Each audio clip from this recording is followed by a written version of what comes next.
এক ছেলে যা পাবে দুই মেয়ে তাই পাবে, এটা আল্লাহর নির্দেশ। কিন্তু বহু মানুষ এই দেশে ছেলের নামে সবই লিখে দেয় আর মেয়েকে বলে তোর জন্য দোয়া করে দিলাম। এটা একটা টাটকা শয়তান। কোন কারণে আপনি এটা করলেন বলেন তো? ছেলেটাকে জন্ম আপনি দিয়েছিলেন, মেয়েটাকে ভাড়া করে জন্ম দিয়েছেন। কথা বলেন এটা। ওইটাও যদি আপনার হয় তাহলে আল্লাহর যে নির্দেশ ছিল ওইটা আপনি কেন করলেন না? আমি বহু হাজিকে আমার নিজের সাথে যেতে দেখেছি এই কাজ করে। ওরা কিছু মনেও করে না, ওরা জানেও মনে হয় না, আর জানলেও কিভাবে জানে আমি জানি না। যাওয়ার আগে ভালো ভালো জমিগুলো, পজিশনগুলো, দোকানগুলো সব ছেলেকে দিয়ে দেয়, আর মেয়ের জন্য বলে আল্লাহর ঘরে কাবা যাচ্ছে তোর জন্য দোয়া করে দেবো যা। আরে ভাই, আপনি তো দোয়া করবেন, ওকে ফাঁকি দিলেন কেন? দোয়া করবেন করেন, ওর জমি আগে ফেরত দেন। কথা বলেন না কেন? না, আপনার হয়নি। আপনার কিন্তু আযাব বাড়বে আপনার এই আয়াত যদি জীবনে মানা না হয়। পাগলকে যদি বলা হয় ভাই নৌকা নাড়াবি না, ও বলে আমার মনে ছিল না। আপনি আরো মনে করে দিচ্ছেন।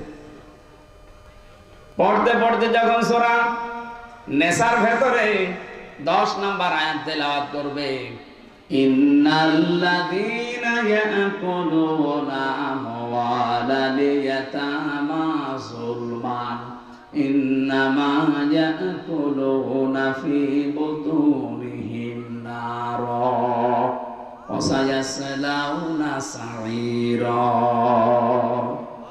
খুব খেয়াল করবেন, কয়েকটা তথ্য এখান থেকে পাওয়া যাবে। আল্লাহ পাক বলেন ইন্নাল্লাযীনা, নিশ্চয় যারা, ইয়াকুলুনা, আকালা ইয়াকুলু মানে খাওয়া, এটা মজারে, বর্তমান, ভবিষ্যৎ, প্রেজেন্ট, ফিউচার। এখন যারা খাচ্ছে ভবিষ্যতেও যারা খাবে। আমওয়ালাল ইয়াতামা, মালের বহু বচন আমওয়াল, আর ইয়াতামা একালি করে টান আছে। যারা এতিমদের মাল খাচ্ছে এবং খাবে, জুলমান অন্যায় ভাবে, ইন্নামা অবশ্যই তারা, ইয়াকুলুনা ফি বুতুনিহিম নারা, তারা পেটের ভেতরে যা দেয় সব জাহান্নামের আগুন ছাড়া আর কিছু না। শব্দটা কত কঠিন, ভয়ঙ্কর দিয়েছেন আল্লাহ। খাবারকে আল্লাহ বলেন জাহান্নামের আগুন। এটা এতটুকু আল্লাহ যদি শেষ করে দিতেন, আল্লাহর কসম এই আয়াত আমি পড়তাম না। পরের শব্দটা আরো কঠিন, ওয়াসায়াসলাউনা সাঈরা। শব্দ শুরু করার আগে আল্লাহ সিন দিয়েছেন। সিন, সাউফা, কদ, লাম, এরকম 13টা শব্দ আছে আরবি গ্রামারে। আবার কোন সেন্টেন্সের আগে যদি একটা আসে, বাংলা অর্থ দাঁড়ায় খুব তাড়াতাড়ি, অতি শীঘ্রই। আল্লাহ বলেন এই যে ওয়াসায়াসলাউনা সাঈরা, ওই মানুষগুলো শুধু মরতে দেরি হবে, কবরে দেওয়ার সঙ্গে সঙ্গে ওরে জাহান্নামে আমি আল্লাহ নিজে আগুন লাগিয়ে দেব। এবার আসেন তো এদের বাস্তবতায়। ইয়াতিম বলতে বাংলাদেশে বহু মানুষ আমরা আছি, এখানে বিশেষ করে যারা বসে আছে, এতিম মানে জিজ্ঞাসা করেন বলবে মা বাপ নেই, কি না। এতিমের সংজ্ঞা, আপনার উপরে যারা আছে, ওই আন্ডারে নিচে যারা কাজ করবে, ওনার কাছে সবাই এতিম। একটা অফিসে 12,000 মানুষ কাজ করে, যিনি ওখানে এমডি আছে, এমডির নিচে যত মানুষ আছে সবাই তার কাছে এতিম। কারণ তার কলমের খোসায় এর চাকরি চলে যেতে পারে। কথা বলছে না কেন? এই দেশের যিনি দায়িত্বে ছিলেন 18 কোটি মানুষের, তার কাছে আমরা সবাই এতিম। কি করলেন আপনি এতিমের সাথে? একজনকে তো এতিমের মাল আত্মসাৎকারী বলে 6-7 বছর জেল খাটালেন। আর আপনি কি করেছেন এতিমদের সাথে বলেন তো? 18 কোটি মানুষ আমরা সবাই আপনার কাছে এতিম ছিলাম। কেন বললাম এই কথা বলেন? কিছুদিন আগে আমার মামলাগুলো সব ঢিসমিস হয়ে গেছে, খারিজ হয়ে গেছে। আদালত আমার মামলা দেখার পরে বলছে কি দেখে মামলার রায় দেবো, এর ভেতরে তো কোনো মাল নেই, সব খারিজ করে দিলাম। যান। আমি আদালতের এজলাসে দাঁড়িয়ে মনে করলাম জিজ্ঞাসা করি, বিচারপতি এই মামলা তো 3 বছর আপনার কাছে ছিল, এতদিন তো কিছু বলেননি। হঠাৎ এখন এই 5 তারিখের পরে কিসে আপনাকে কামড় দিল? এখন বলছেন যে কোনো মাল নেই, মাল এর আগে ছিল, এর আগেও তো মাল ছিল না। এই মামলাটা প্রায় 30 বারের উপরে সিএমএম কোর্ট, জজ কোর্ট, হাইকোর্ট মিলে 30 বার উপরে উঠেছে, একবারও জামিন দেয়নি। প্রত্যেকবার বলেছে না, এই দেওয়া যাবে না, কারণ ওই লাল খালি মারা ছিল। আর এখন 5 তারিখের পরে কি আল্লাহ আপনাকে ইশারা দিল যে বলছেন কোনো কিছু এর ভেতরে পাওয়া যাচ্ছে না বিচার করার মতো, সব খারিজ করে দিলাম।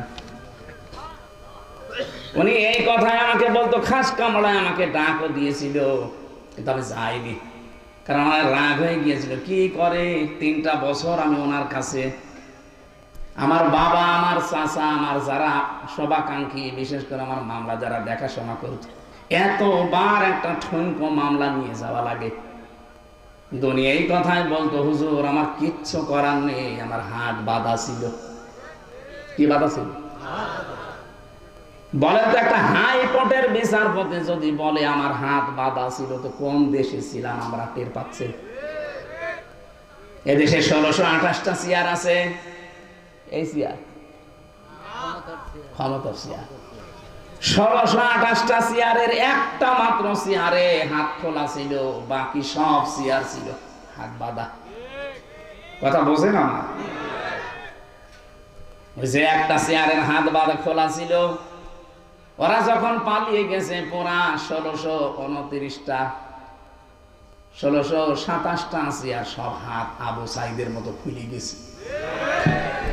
এবার মামলা দেখে আর বলে না যা, আগে তো জামিনও দিত না, এখন বলছে খারিজ করে দিলাম। তার মানে উনিও পর্যন্ত এতিম ছিল, ওনার উপরে যারা আছে তার কাছে। কথা বোঝেন? আপনি এতিমের সাথে কি করেছেন বলেন তো?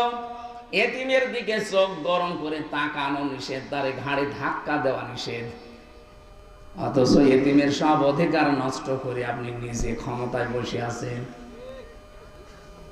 18 কোটি মানুষ আমরা এমন এতিম হয়ে গিয়েছিলাম, কাশি দেব তাও জিজ্ঞাসা করে দেওয়া লাগতো যে কাশি দেব।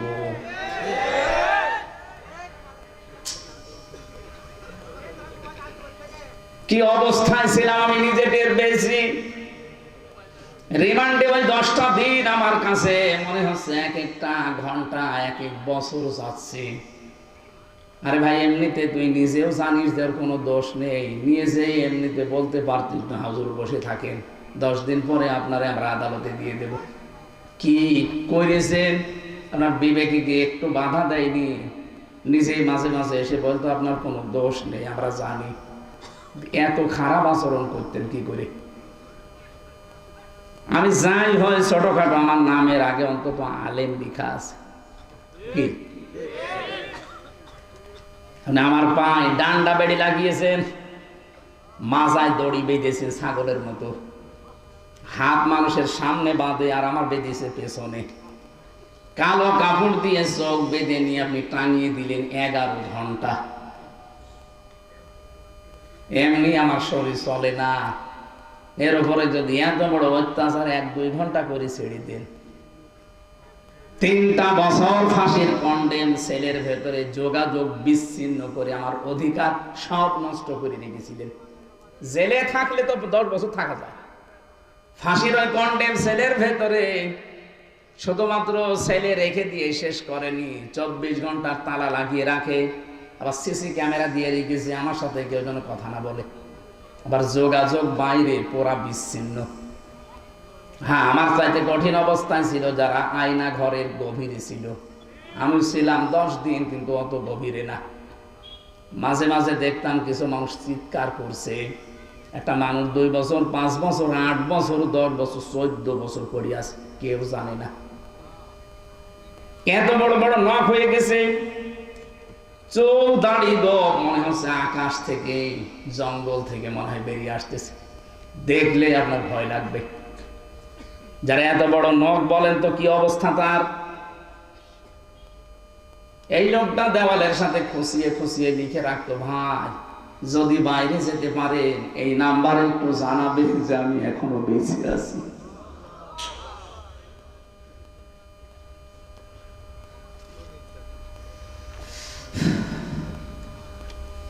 এতিমদের সাথে যা করা হয়েছে পৃথিবীর ইতিহাস পাল্টিয়ে ফেলেছেন। অথচ বিশ্ব নবীকে পর্যন্ত আল্লাহ জানিয়েছে, হে নবী সাবধান এতিমের ব্যাপারে। আর আইতাল্লাযী ইউকাযযিবু বিদ্দীন ফাযালিকাল্লাযী ইয়াদউল ইয়াতীম। আপনি কি ওই মানুষগুলোকে দেখেননি?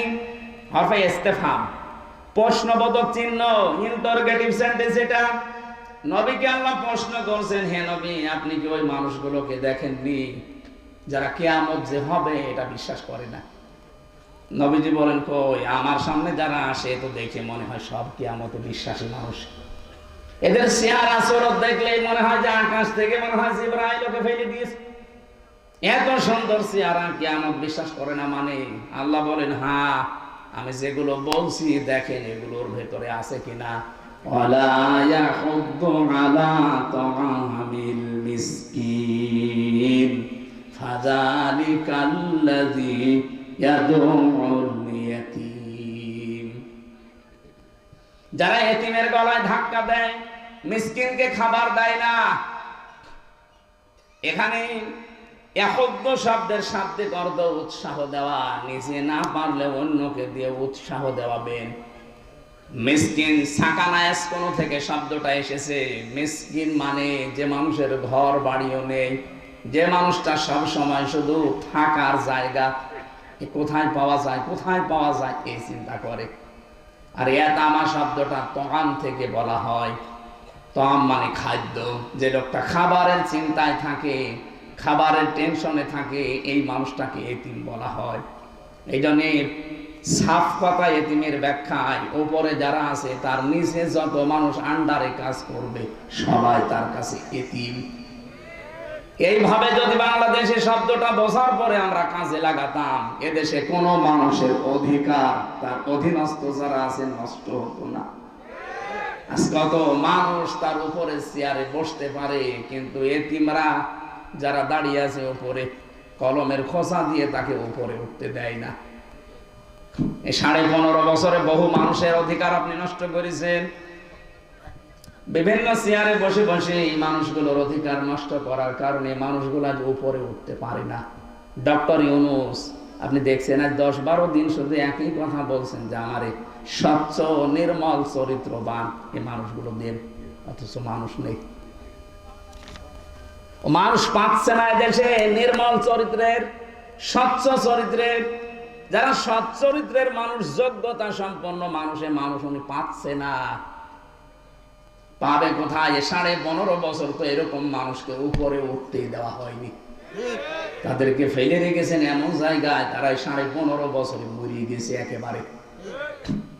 আমার কথার অর্থ আপনি বোঝেননি, আমি শুধু ইঙ্গিত দিলাম। আজ এতিমদের অধিকার নষ্ট করা হচ্ছে, এতিমের মাল আত্মসাৎ করা হচ্ছে। যারা এতিমের মাল এতদিন খেয়েছেন, আপনি জাহান্নামের আগুন খেয়ে বেঁচে আছেন। আমি একজনের নাম বলছি, আপনি উল্টা পাল্টা নেবেন না। সালমান এফ রহমানি দরবেশ, এই যে 36,000 কোটি টাকা ও কি জায়েজ ভাবে কামাই করেছে। 7টা ব্যাংক থেকে এই টাকাগুলো মারিং কাটিং করা। ব্যাংকে হাজার হাজার লক্ষ মানুষের টাকা ছিল, আমরা এখন সব এতিম। কথা বলেন না কেন? এতিমের মাল যারা ভক্ষণ করে এরা জাহান্নামের আগুন খায়, এটা আমি বানালাম।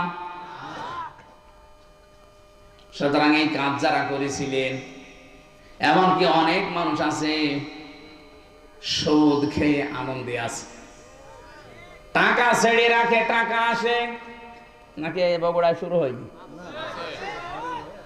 1000 টাকা ছেড়ে রাখে, 1 মাস পরে 200 টাকা করে বেশি পায়। বলে সুবহানাল্লাহ। আমি এরকম বহু মানুষ নিজের চোখে দেখেছি, টাকা ছেড়ে রাখে, টাকা আসে, ওই টাকা তোলে উনি খায় আর আল্লাহ আল্লাহ করে। বিশ্ববিদ্যালয় যখন শেষ করেছিলাম 15-16 সালে, কুষ্টিয়ার বড় বাজারে একজন দেখি জিকির করছে যে ভাই আপনি সারাদিন নামাজ পড়তে যখনই আসি দেখি বসে বসে জিকির করেন, আপনার কোনো কাজ নেই? না, আমি কিছু করি না। তো কিছু না করলে শহরে থাকেন, টাকা পান কোথায়?